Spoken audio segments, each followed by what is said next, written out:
এই যে এত রাস্তা করা, এত পার্ক করা, এত ফুটপাত বানানো, এত বিল্ডিং করানো, সরকারি যে সুপার স্পেশালিটি ডাক্তার নাই থাক বিল্ডিং, এগুলো হয়নি বলছি।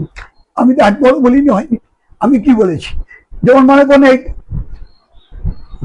মা উড়ালপুর নাম দিয়েছে, নীল সাদা রং দিয়েছে, কে করেছে? ভিত করতে হবে তো। এই বাড়িটা আপনি বোঝাচ্ছেন এটা দোতলা, আমার দাদা একতলা করলো, আমি দোতলা করলাম, তো একতলা না হলে দোতলা হয়? ভিতটা কে তৈরি করেছে? ভিতটা তো আসল, ভিতটা কে তৈরি করলো?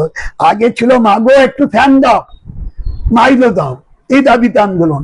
৭৭ সালের পর ২০১১ পর্যন্ত কারোর মাইলো দিয়ে খাদ্যের দাবিতে, শিক্ষার দাবিতে মিছিল হয়েছে দেখাতে পারবেন একটা? আর আমরা আন্দোলন করেছি, এই আমি যে ৬৫ সাল থেকে বলছিলাম, ৬৬ সালে কেরোসিনের দাবিতে আন্দোলন করতে গিয়ে গুলি খেয়েছি, লাঠি খেয়েছি, আমাদের মৃত্যু হয়েছে। নুরুল ইসলাম আনন্দ হাইটকে ওই দিন তেঁতুলতলা পর্যন্ত মিছিল করলাম, পলতন দাসগুপ্ত এই তেঁতুলতলা পর্যন্ত গুলি করেছিল। আমি আগরপাড়া তখন থাকতাম পানিয়াটি। ফলে একদিনে ৪৩ জনকে ৬৬ সালে গুম করা হয়েছিল। ফলে ওই সময় ছিল এইটা। আর বামফ্রন্ট আসার পর মূল যে সমস্যা খাদ্য বস্ত্র, খাদ্যের দাবি সুরাহা করে দিল। এখানে ৮৮,৭৫,২০০ একটা জমি ৫৬ সালের পর পশ্চিমবাংলায় পরিবর্তন হয়নি। কারণ ১৯৫৬ সালে প্রথম পুরুলিয়া, আমাদের শেষ পুরুলিয়া আমাদের রাজ্যে যুক্ত হয়েছে। এরপরে তো আমাদের ভৌগোলিক সীমার কোনো পরিবর্তন হয়নি, যোগ হয়নি, বিয়োগ হয়নি।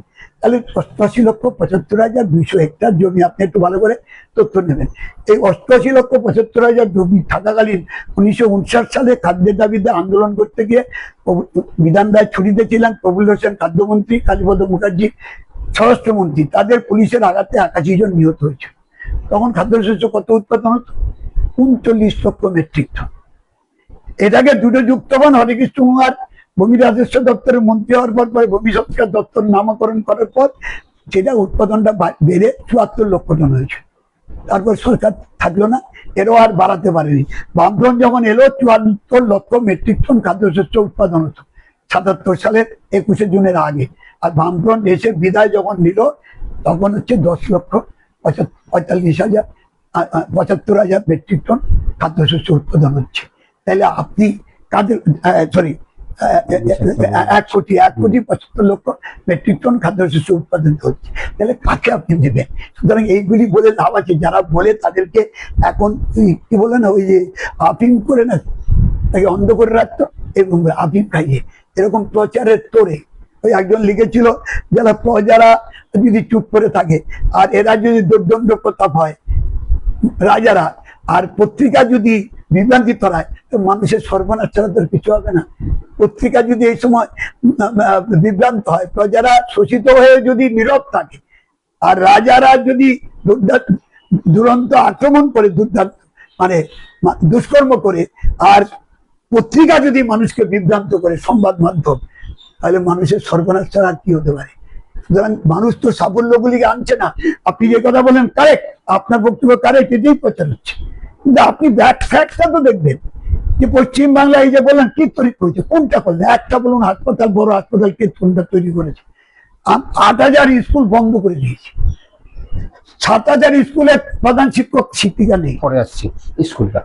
আমি একটু, আপনি এই তথ্যের খাতিরে, রবীন্দ্রের তথ্যের একেবারে কম্পিউটার মাস্টার, একটা তথ্য এই মুহূর্তে জানি না আপনার কাছে আছে কিনা, তবুও একটা তথ্য চাইছি। আপনাদের লাস্ট ২০১১ সালের বাজেট কত ছিল? কত লক্ষ খরচ করতে পারতেন?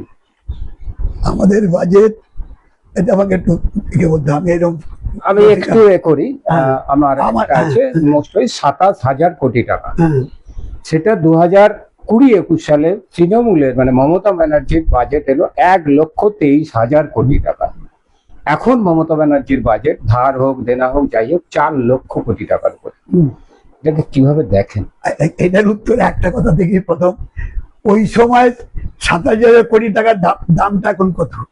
আপনি কি জানেন ২০১৪ সালে ১ টাকার দাম কত ছিল? নরেন্দ্র মোদী যখন মে মাসে ক্ষমতা এসেছিল তখন দাম ছিল ৪৩ পয়সা, আর আজকে দামটা কত? ৫ পয়সা, ৮ গুণ। তাহলে আপনি ২৭,০০,০০০ ইন্টু ৮ দিয়ে গুণ করুন, আমি এটা অন্য কারণে আমি আপনি অন্য কারণে আমি আপনাকে বলি, হ্যাঁ দ্বিতীয় কথাটা বলছি, রাজ্যের হাতে অধিক ক্ষমতা কারা আদায় করবে? জ্যোতি বসু মুখ্যমন্ত্রী হওয়ার পর প্রথম কাজটা কি করেছিল? সরকারিয়া কমিশন গঠনের দাবি করেছিল, কেন্দ্র সরকারিয়া কমিশন গঠন করেছে। রাজ্য ছিল, বিধান রায় পর্যন্ত বলে গেছিলেন যে বালির ব্যাগের মতো, গোটা সমস্ত শক্তি কেন্দ্রীভূত হয়েছিল কেন্দ্রে, আর রাজ্যগুলিকে দুর্বল করেছিল। তখন বলেছিল শরীরের অঙ্গে যদি বিভিন্ন সমস্ত অঙ্গে যদি রক্ত না ছড়িয়ে যায়, এক জায়গায় হলে রক্তক্ষরণ হয়ে মৃত্যু হবে। এই দেশটাকে সর্বনাশের মুখে ঠেলে দিয়েছিল দিল্লির সরকার। সেইটার বিরুদ্ধে বিধানচন্দ্র রায় জওয়াহরলাল নেহরুর বিরুদ্ধে লড়াই করেছিলেন। কেন্দ্র রাজ্য সম্পর্ক পুনর্বিন্যাসে রাজ্যে জ্যোতি বসু ছিলেন নেতা। কংগ্রেসের মুখ্যমন্ত্রীরা বলতেন, যখন ডেভেলপমেন্ট কাউন্সিল, ন্যাশনাল ডেভেলপমেন্ট কাউন্সিলের মিটিং হতো, জ্যোতিবাবুকে বলতেন আপনি বলবেন, আমরা বললে ধমক খাবো, আমাদের কথাটা আপনি বলবেন। উনি বলতেন, তারপর শেয়ার 10%, 20%, 28%। আচ্ছা, এই জিএসটি বাবদ টাকা কত পাচ্ছে আপনি একটু দেখুন কেন্দ্রের কাছ থেকে। আপনি যখন 27,000 কোটি টাকা বললেন ছিল লাস্ট, হ্যাঁ এটা কত হচ্ছে, 18%, 28% এগুলি কত হচ্ছে এগুলো দেখে নিন, টাকাটা কত পাচ্ছে এগুলি বলুন। তখন টাকা পেত সিন্ধুতে বিন্দু, আর এখন টাকা পাচ্ছে বিন্দুতে সিন্ধু, উল্টো। এই টাকার অঙ্ক, তাহলে এই টাকাটা যদি, এই যে এত গুণ টাকা যে বাড়লো বরাদ্দ বা বাজেট, এই টাকার কত অংশ প্রপার ইউটিলাইজেশন হচ্ছে? আপনি কি জানেন পশ্চিমবঙ্গে সেন্টার এই যে সিএজি কাজ করে না? আপনি কি জানেন এজি বেঙ্গলের রোল নেই? আপনি কি জানেন পাবলিক অ্যাকাউন্টস কমিটিকে ভালোভাবে কাজ করতে দেয় না অ্যাসেম্বলি? যেগুলি চেকস অ্যান্ড বাল্ব ছিল, যে কোনো সরকার যদি ভুল করে ধরতে হচ্ছে public accounts committee, estimate committee, assurance committee, তারা যদি প্রতিশ্রুতি থেকে ফিরে যেতে অ্যাসিউর করেছে, কার্যকরী করে নিয়ে গভর্নমেন্ট অ্যাসুরেন্স কমিটি ছিল। এইসব কমিটিগুলির চেয়ারম্যান হতো বিরোধী দল থেকে, পাবলিক অ্যাকাউন্টস কমিটি। আপনি দেখুন পাবলিক অ্যাকাউন্টস কমিটির প্রথম চেয়ারম্যান কাকে বলে? মুকুল রায়কে।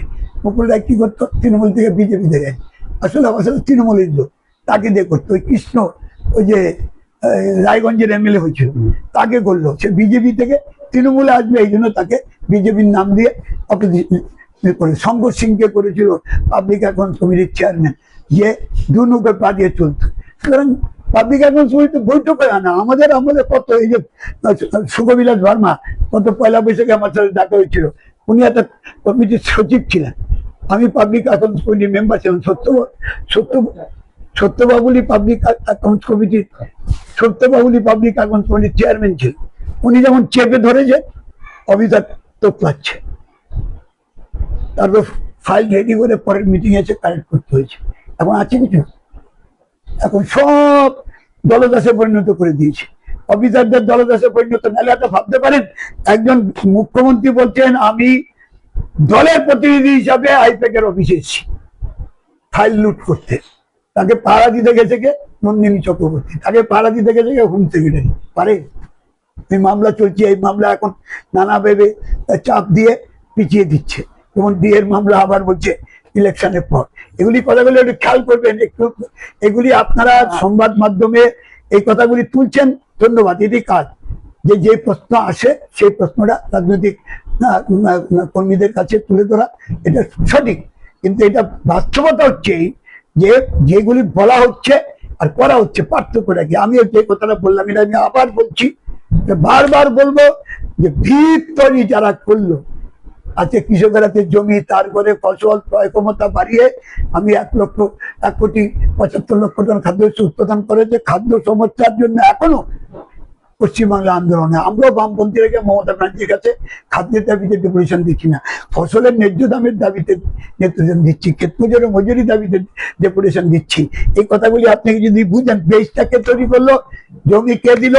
ভারতবর্ষের জমির মূল পরিমাণ 3%, আর মূল বঞ্চিত জমির পরিমাণ, বেনামি জমি উদ্ধার এবং তার বঞ্চিত জমির পরিমাণ হচ্ছে 20%। এই তথ্য কি আপনি অস্বীকার করতে পারবেন? এটা কি এরা এখন পাচ্ছে না? যেটা বামফ্রন্ট করত, বামফ্রন্টের আমলে, কংগ্রেস আমল থেকে 1947 সাল থেকে 2011 পর্যন্ত এ রাজ্যে ঋণের পরিমাণ ছিল 1,85,000 কোটি টাকা। এখন যেন 8 লক্ষ কোটি টাকা। এই যে আপনি বললেন ব্যয় বাড়িয়েছে, তাহলে ঋণ বাড়লো কেন? যদি টাকা আয় বাড়ে তাহলে তো টাকা সুদ হয়ে যাবে, ঋণ তো সুদ হবে, ঋণ থাকবে না, উদ্বৃত্ত থাকবে। উদ্বৃত্ত হচ্ছে কেন? গাড়ি পাচার, বালি পাচার, সব জায়গায় কাটমানি হবে কেন? এই যে এত লোক, আমি এখন আপনার কাছে লিস্ট করলে তো আপনি অবাক হয়ে যাবেন যে কত লোককে জড়িয়েছে। এই যে ইডি, সিবিআই, এনআইএ, এরা যে তদন্ত করে করে খুঁজে মেরেছে, একটু কি ফসলা করেছে? এইটা আসছিল, আপনি ঢুকে যাচ্ছেন নিচে থেকে, আমি এই জায়গাটাই যাচ্ছিলাম। এই যে ইডি বললেন, আপনাকেও ইডি ডেকেছিলেন? আমাকে ইডি ডাকেনি। না, ওই না না সিবিআই, আমাকে সিবিআই ডেকেছে। সিবিআই ডেকেছিল।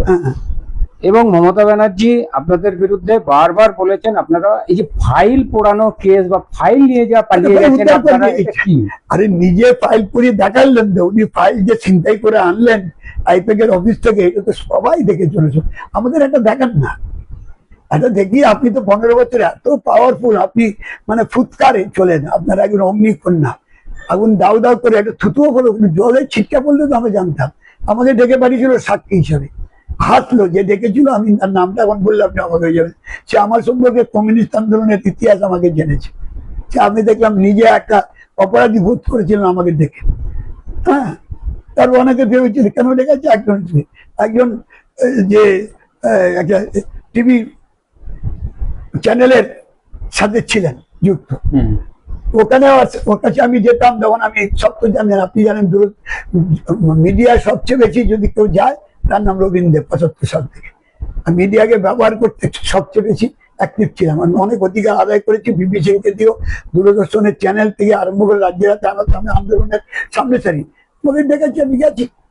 তা আমি গিয়ে একবারে গেলাম, চলে এলাম, আর সব জেলে যাচ্ছে, বুঝে যাচ্ছে, আমার সাথে জড়িয়ে দিয়েছে। এটা আমার কাছে একটা দাগ, একটা স্পট। দাগ নয়, আমার একটা স্পট, আমার একটা স্পট। অনেকেই বলে আমার গুগল টেলিগ্রাম ওটা লেখা আছে, আমার লেখা আছে স্পট। তো আচ্ছা স্পট না না, এটা স্পট বলবো না কেন বলুন তো, আমরা যেখানে ঘুরি না সেখানে একটা কথা পরিষ্কার আছে, দেখে তো কিছু হলো না, এটা কিন্তু পরিষ্কার। দেখে তো ওই জন্য আমাদের সুশান্ত ঘোষকে এতদিন জেলে রাখতেই পারে, এদিকে কারো কেউ যদি দেখেছে। আমাদের সুজন চক্রবর্তীর বাড়িতে নোটিশ ঝুলিয়ে দিয়েছে, অসীম দাসগুপ্ত নোটিশ ঝুলিয়ে দিয়েছে। কি হয়েছে? একজনকে বলুন, 34 বছর বামফ্রন্টের কোন মন্ত্রীর বিরুদ্ধে এরকম অভিযোগ এসছে? তৃণমূলের কোন মন্ত্রী আছে যে যার জন্য কথাটা চালু হয়ে গেল? কেউ জেলে, কেউ বেলে, আর কেউ ডাক এলো বলে অপেক্ষা করছে। আর ডাক আসলেই হাসপাতালে যায়, সার্টিফিকেট দেয়। এই যে সুজিত বোস সাথে সাথে যে ঢেকেছে, হাসপাতালে চলে গেলে ছেলেকে পাঠিয়ে দিল। তারপরে আপনি তো কাকু কিন্তু অনেক কথা হয় সিপিএম থেকে আসা। না না, আমি সিপিএম থেকে আসা নাকি, আপনি দেখবেন আমার থেকে যে যাওয়া, শোনা এই কথাটা আপনার মজার কথা বলি। এই কথাটা আপনারা বলেন, জেনে শুনে বলেন, জেনে শুনে গলতটা চেয়ে। আপনি আমাদের লতে জুরিসপ্রুডেন্স আছে, জুরিসপ্রুডেন্সের কন্ট্যাক্ট আছে, কন্ট্যাক্টের আছে অনেক রকম কন্ট্যাক্ট। কিরকম? ভয়েডেবল কন্ট্যাক্ট, যে কন্ট্যাক্টে বাতিল হয়ে যাবে, এই কন্ট্যাক্ট আপনি। আমার সাথে ওর কন্ট্যাক্ট হচ্ছে ভালোভাবে কাজ করা, জনসেবা করা, সিপিআইএম এর কর্মসূচি মেনে চলা। এই যেই মুহূর্তে সিপিআইএম এর কর্মসূচি থেকে সরে যাবে, সেই চুক্তিটা তার সাথে হয়নি।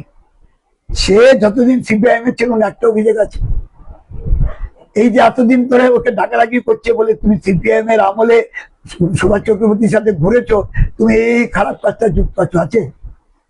আমি সেই অঙ্গে এইবার আপনি নিচ্ছেন কেন? যে নিয়ে গেলে চলে গেলেন, ওই যে ভয়েডেবল এগ্রিমেন্ট, আমার সাথে থাকার এগ্রিমেন্ট ছিল, আপনি চলে গেলেন, আমার সাথে আর এগ্রিমেন্ট কাজ করতাম তো, আমার নাম বলছেন কেন? জুরিডিক্যাল সায়েন্স বলছে, মানে জুরিসপ্রুডেন্স বলছে, আইনে এটার কোনো এক্সিস্টেন্সই নেই। ওই আমাকে বলেছিল লালু প্রসাদ যাদব, এই অরুণাভ ঘোষ আমাকে চার্জ করেছিল, ও ঘোটালা করেছে আপনার গায়ে। আমি বলে, আমার সাথে আমার এই চুক্তি ছিল না, আমার সাথে ছিল ধর্ম নিরপেক্ষতার চুক্তি, সাম্প্রদায়িকতার বিরুদ্ধে লড়েছে। এবার ঘোটালা করেছে, আমার আমি রিজন করছি ভয়েডেবল এগ্রিমেন্ট, এটাকে বলে ভয়েডেবল এগ্রিমেন্ট, যেটা বাকি যোগ্য চুক্তি। সুতরাং আপনি আমার দল থেকে চলে গেছে, আমার দলে থাকলে হচ্ছে হারমাত, আর তৃণমূলে গেলে এখন মহিনুল হাসান, নিত্যপ্রত ব্যানার্জি, ওই সবচেয়ে প্রতিকূল, এরা এখন সোনার টুকরো।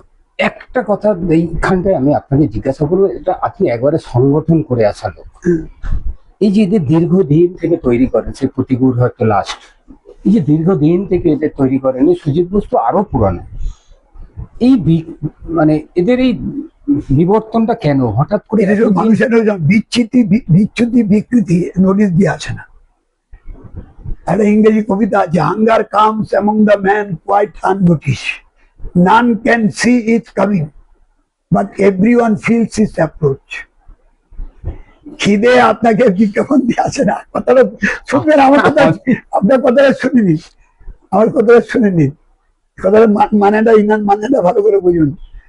নান ক্যান সি ইট কামিং, আপনি বুঝতে পারছেন না আমার পেটে খিদে আছে কিনা, আপনিও বুঝতে পারছেন আমিও বুঝতে পারছেন আপনার খিদে পেয়েছে কিনা, আপনি বুঝতে পারছেন আপনার খিদে পেয়েছে, আমি বুঝতে পেলে আমি বুঝতে পারবো। এই তো নান can see it coming but everyone feels its approach, প্রত্যেকেই এই যে খিদেটা এসছে সেটাকে টের পায়। এবার হচ্ছে আপনি কার কখন বিচ্যুতি হবে নোটিশ দিয়ে আসে না। বিচ্যুতি বিকৃতি এমন জিনিস জীবনে সর্বত্র, প্রত্যেক মানুষের জীবনে একবার না একবার একটু স্লিপ করে। এবার আপনি পাটা হরকে গেলে পরে ঠিক করার জন্য প্রস্তুত হচ্ছেন না, থেকে তলার দিকে দিতেছেন। ড্রেনের জল কিন্তু একবার ছেড়ে দিলে তলার দিকে যায়, উপরের দিকে উঠে, নালার জল উপরের দিকে উঠে না, যন্ত্র প্রয়োগ করে তুলতে হয়, এমনি অটোমেটিক উঠে না। সুতরাং আপনি বিচ্যুতি বিকৃতি জন্য বলে সঙ্গ দোষ হয়, সঙ্গ দোষ হয়। এবার হচ্ছে কি, এটা ঠিক বললেন, আমি আপনাকে আরো পুরনো নামও বলতে পারি, এখন বলবো না, এখন নির্বাচনে আমাদের অনেক প্রবীণ নেতৃত্ব কোনো সময় বিচ্যুত হয়ে গেছে, আবার অনেক প্রবীণ নেতৃত্ব বিচ্যুত হয়েছে কিন্তু আবার ফিরে এসছে পার্টিতে নিজেকে সংশোধন করে। একবারে উপরে ছিল, একবারে নিচে নেমে গেছে। ওই দামায় বলতেন সাপ লুটিতে করেছিলাম, সাপের মুখে একবারে মুখের থেকে লেজে চলে এসছে, আবার উঠতে উঠতে বাবা অনেক কষ্ট করে আবার মাথায় এসছে। সুতরাং আন্দোলন সংগ্রাম করতে গেলে এই সমাজ পচা বলা, এই সমাজ ব্যবস্থায়, এই সমাজটা হচ্ছে উদারীকরণের যুগ, এলপিজি, লিবারালাইজেশন, প্রাইভেটাইজেশন, গ্লোবালাইজেশনের যুগ। এই যুগে আপনি সঠিক থাকাটা, ঠিক থাকতে পারাটা, এটা খুব কঠিন। এই কঠিন কাজটা সিপিআইএম এর লোকেরা করছে মেজর, তার মধ্যে একজন দুজন বিচ্যুত হচ্ছে, এটাকে আমরা শেয়ার করতে পারছি না। কিন্তু আপনাকে সবসময় হলে ইন দ্য মেইন মূলত কোনটা আপনার দলে বা মানুষের মধ্যে প্রভাব বিস্তার করছে, যেটা ত্যাগটা করছে না বিচ্যুতিটা করছে, যেটা আপনার সমস্ত আদর্শবাদী ভূমিকাটাকে মানুষ গ্রহণ করছে না বিচ্যুতিটাকে গ্রহণ করছে। বিচ্যুত কেউ কেউ হচ্ছে, আমাকে সুব্রত মুখার্জি একটা ভালো কথা বলেছিল যে মইনুল হাসান দলের, সিপিআইএম দলে কি না পেয়েছে, যুব ফেডারেশনের প্রেসিডেন্ট, কোঅপারেটিভের চেয়ারম্যান, অল ইন্ডিয়ার চেয়ারম্যান, রাজ্যসভার মেম্বার, লোকসভার মেম্বার, কি না পেয়েছে, সেই লোকটা তৃণমূলে যোগ দিচ্ছে। আমি লোকটাকে ঘৃণা করি, আমি ওর সাথে কথা বলি না। আমি মমতাকে বলেছি ওকে নিচ্ছ, ওদের দলে এত পাওয়ার পর ও তোমার দলে এসে, তোমার দলে যদি বেশি না পায় যাবে না, কোনো গ্যারান্টি আছে? অন্য দলে যদি বেশি পায় চলে যায়, কি করবে? সুতরাং ওকে দেখলে আমার করুণা হয়, দেখে আমার সম্মান হয় না, আমার শ্রদ্ধা হয় না। আবার আপনাদের দলের অনেক লোককে আমাদের মুখের উপর বলেছে, আপনাদের অনেক দলের লোককে বিরোধিতা করি কিন্তু নমস্কার করি। যেমন জ্যোতি ঘোষকে বিধানসভায় তর্ক করতাম, অনেক কিছু খারাপ কথা করতাম, পরে গিয়ে পায়ে ধরে নমস্কার করতাম। মমতাও পায়ে ধরে নমস্কার করেছে। মমতা ব্যানার্জি নিজে বলেছেন, কানে কানে ওনাকে বলেছিল এই সরকার কবে যাবে। এটা একবারই বন্ধ হয়ে বলে না, এই কথা শুনলে ঘোরাও আসবে। ঢাকার একটা কথা ছিল, যদিও বলতেন এই মিথ্যাটা শুনলে না ঘোরাও আসবে। আপনি বলেন তার জীবদ্দশা তো বললো না, ওই জীবনে যারা দাউরি মালে মরণে দিতে এসছো ফুল, রবীন্দ্রনাথ গান করে গেছে। তো জীবনে যারে সামনে তুমি বলতে পারলে না তার জীবদ্দশায়, মৃত্যুর পরে বললে এই সরকার কবে যাবে, যদিও এ কথা বলতে পারে? এই ধরনের কথা বলা মানে তো নিজের থুতু নিজে গেলাম, এটুকুই বলতে পারি। এলেন 2006 সালে বিপুল হারে আপনারা এসেছেন, সেইখানে দাঁড়িয়ে 7 সালের পর থেকেই যেন সরকারের টলমল অবস্থা। এরকম কেন ছন্ন ছড়া হলো? সিংহ এই নন্দীগ্রাম মানুষের বিপদ আছে দুই দিক থেকে। একবার যেমন পরাজয়ের সময়, এটা বলবেন না, আবার আমার কথা শুনে আপনার কথাটা উত্তর দিচ্ছি, হয়তো আপনার মনোমতি হবে। পরাজয়ের সময় একটা কথা আছে না, victory has got so many parents, defeat only অরফান। জয়ের অনেক মা বাবা থাকে, জয়ীর, পরাজিত কেউ থাকে না, অনাথ হয়। আপনি যে জয়ী হচ্ছেন না, তখন সব যে জয়ী হচ্ছে সে যে জয়ের মধ্যেও পরাজয়ের বীজ নিহিত থাকে, অনেক সময় ভুলে যায়। এটা আমাদের ক্ষেত্রে ঘটেছে। জয় হওয়া মানে কিন্তু লেনিন বলেছিলেন যে revolutionary process developed by giving right to the counter revolution. আপনার যখন জয় হবে না, তখন পরাজয়ের ক্ষেত্রগুলিও পাশাপাশি সক্রিয় হয়ে, আপনি যদি সেই সময় নজর না রাখেন, জয়ী হয়ে সব ভুলে যান, যেটা শরৎ মুখার্জি বলতেন যে বিশ্রামের জায়গা নেই, জয়ী হয়েছে বলে আরো বেশি দায়িত্ব বেড়ে গেছে, দায়িত্ব পালন করো, নাহলে কিন্তু ওই জয়ের পেছনে পাল দেবে। শরৎ মুখার্জি তার একটা বই বুকলেট ছিল, আমাদের বক্তৃতা দিয়েছিল, বুকলেট বের করেছিলাম। এই জয় মানে আপনার কিন্তু সাংঘাতিক ব্যাপার, জয়ই ক্ষয়। এই যে বলে জয় দীর্ঘদিন সরকারে থাকার ফলও তার, জয় করেও কেন ভয়, গানের লাইন আছে না, জয় করেও কেন ভয়। জয় করলে দায়িত্ব বাড়ে, ক্ষমতা বাড়ে না, এই প্রশ্ন হয়েছে। আর আমাদের কেউ কেউ মনে করে, আমি কালকে একটা মিটিংয়ে বলে দিলাম যে ভাই এত একটু লাল ঝান্ডা বেশি বেশি পথ উঠছে বলে একটু আমেরিকা এখনই যদি করো না, মানে শুধু 29 তারিখের আগেই শিক্ষা দিয়ে দেবে।